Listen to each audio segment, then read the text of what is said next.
Alors, mais voyez-vous, on renvoie Cissé parce que celui qui le dénonce, Alpha Oumar Baldé, a parlé. Mais, soyons sérieux. Alpha Oumar n'était pas là, il était à Kizdougou, à Guékedou. Et il a même produit, je crois, au dossier certains actes judiciaires. Je crois même un témoignage du greffier ou du juge du tribunal des lieux. Alors, l'homme n'est pas un chien. Le cas de Cissé Raphaël là-bas n'a pas été examiné. On n'a même pas pris le soin d'appeler, je ne parle pas du ministère public ici, mais on n'a même pas pris le soin d'appeler ou d'interroger le médecin qui était là, parce que lui, au moins, il aurait pu dire, oui, Cissé était là. Mais on ne l'a même pas appelé. Franchement, on est devant quelle justice? C'est quand même incroyable. Mais en réalité, vous savez, j'ai compris un peu pourquoi il a été arrêté et incarcéré. Parce qu'il était l'homme, le garde-corps de l'homme le plus recherché à l'époque. Et donc, ça suffit. Ça suffit pour en faire un coupable. On s'est dit, non, c'est son garde-corps, il ne peut pas faire des choses sans son garde-corps. C'est ça, c'est tout. Mais ça, c'est la présomption de culpabilité. C'est la présomption de culpabilité. Mais tout le monde dit, et nos textes avec, faites application du principe de la présomption d'innocence. La présomption de culpabilité vous amène vers des erreurs judiciaires. Absolument. Platon disait que le plus grand des maux est de commettre l'injustice.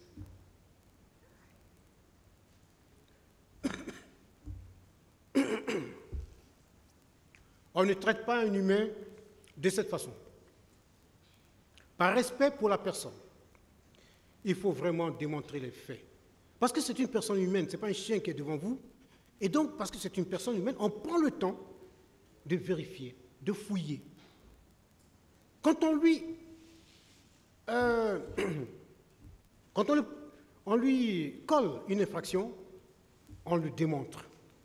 On le démontre. Vraiment, on le démontre.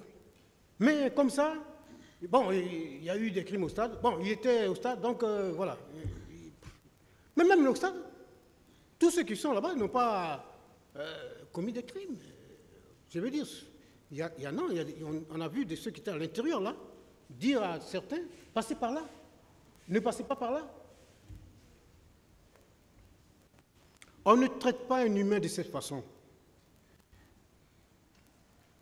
L'instruction de débarras, parce qu'on s'est débarrassé. Je disais, le juge de la CPI, vous savez que le procès a duré pour Blé Goudé et tous les autres d'ailleurs, et tous les autres procès de la CPI durent parce que, à cause de la montagne de documents qu'il y a, la montagne de dossiers. Mais là, l'arrêt de renvoi, je ne sais pas, ça fait combien de pages? Je sais que ça n'arrive peut-être pas à 50. Hein? Pour combien d'accusés? Vous avez un arrêt de renvoi si petit comme ça, c'est un débarras, c'est du débarras. Mais comment on peut accuser des gens, comment on peut même, hein, aussi, avec une telle légèreté? Et dire qu'on a mis des années, le poule. Il faut prendre des précautions lorsqu'il s'agit d'un être humain.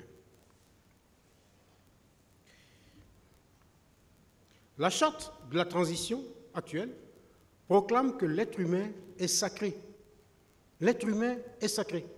Je vous rappelle que ce qui est sacré pour nous, c'est la Bible, c'est le Coran, c'est Dieu. Mais la charte de la transition dit que l'être humain est sacré. Elle le met au même niveau que le Coran, que la Bible et que Dieu. C'est vous dire que quand une personne est poursuivie, eh bien, c'est un peu ça. Il faut lui accorder tout le respect. Mais le respecter, ce n'est pas ne pas l'inculper, ce n'est pas le poursuivre, ce n'est pas le mettre en prison. Non, ce n'est pas ça. Mais c'est au moins vraiment tout faire pour démontrer l'accusation, pour tout faire pour démontrer, comment on appelle, l'infraction qu'on lui reproche. Une vie. Un homme, c'est un avenir, c'est des projets. Un homme, c'est une famille, c'est une épouse, ce sont des enfants, ce sont des amis, c'est des relations de travail, c'est des salaires. L'homme, c'est aussi des projets réalisés, je l'ai dit. C'est tout ça que le juge brise d'un coup, en renvoyant ou en mettant en détention. Rien qu'à cause de ça, il faut faire attention. Il faut prendre des gants avant d'inculper ou d'accuser quelqu'un. Mais c'est le travail du magistrat. Monsieur le Président, mais bon, je sais que vous n'êtes pas comme ça, vous, y compris le ministère public, le magistrat consciencieux, mais ceux qui ont travaillé là, non, je parle d'eux. Heureusement que votre génération nous montre le contraire. Et je vous prie de continuer sur ça. Ida Wells, l'américaine, grande militante des droits de l'homme, disait « Black life matters ». La vie de chaque noir compte. Et je vous dis que la vie de C.C. Raphaël Haba compte. C.C., malgré tout, n'est pas découragé. Ce n'est pas un homme qui peut être abattu. Quelqu'un d'autre peut-être se serait suicidé avec tout ça. Mais C.C. Raphaël, il a cette parole du psaume. Quand je marche dans la vallée de l'ombre de la mort, je ne crains aucun mal, car Dieu est avec moi. C'est un pasteur. Il a les paroles du réconfort.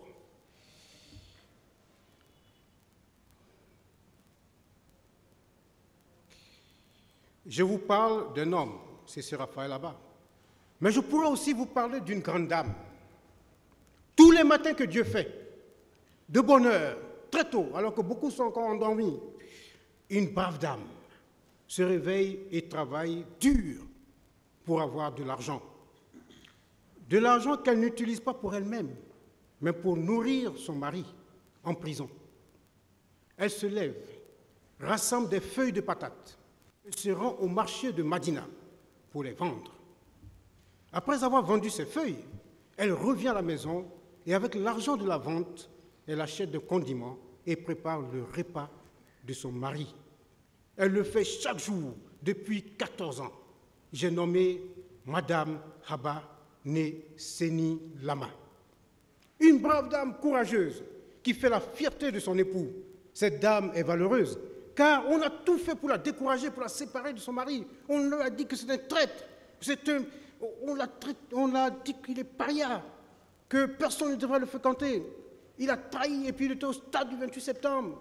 Et puis il a fait ceci, il a fait cela. On a menacé cette dame, on l'a injuriée, on se moque d'elle.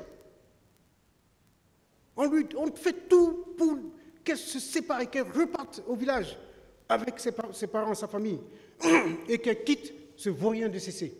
C'est ça. Eh bien, tenez-vous bien, Madame Seni Lama, Madame Haba, est demeurée d'une fidélité remarquable à son époux. Pourquoi? Mais pourquoi? Alors qu'elle pouvait quitter son mari, et après, il n'est pas là, et puis on ne sait pas quand il va sortir. Et puis c'est ses parents qui lui demandent de quitter, c'est sa communauté qui lui demande de quitter, c'est ses amis qui lui demandent d'abandonner son mari. Et elle peut retourner au village se remarier tout simplement. Mais pourquoi elle ne l'a pas fait? Je vais vous le dire. Parce que plus que tous, elle a vu son mari à ses côtés le 28 septembre. Personne ne peut lui dire que c'était au stade. Elle l'a vu, il était là, à la clinique. Alors, quand vous avez un mari qui vous aime tant, qui pense à vous, lorsque vous êtes en difficulté, vous ne pouvez pas l'abandonner. Quand il montre qu'il est à vos côtés, dans les moments les plus difficiles, il va, il vient, à la clinique, même à la maison. Vous ne pouvez pas l'abandonner, ce n'est pas possible. Et ça ne s'oublie pas. Quand un homme vous aime de cette façon, Monsieur le Président, eh bien, toute femme est prête à se sacrifier pour lui. Ça va prendre le temps que ça va prendre, mais elle l'attend. Elle l'attend. J'espère que cette attente, ce sera jusqu'à votre délibéré. Les hommes comme Sissi Raphaël Haba sont rares.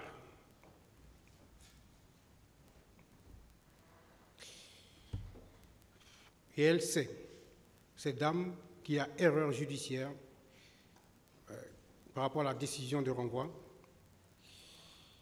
mais malgré tout, elle prend son mal en patience.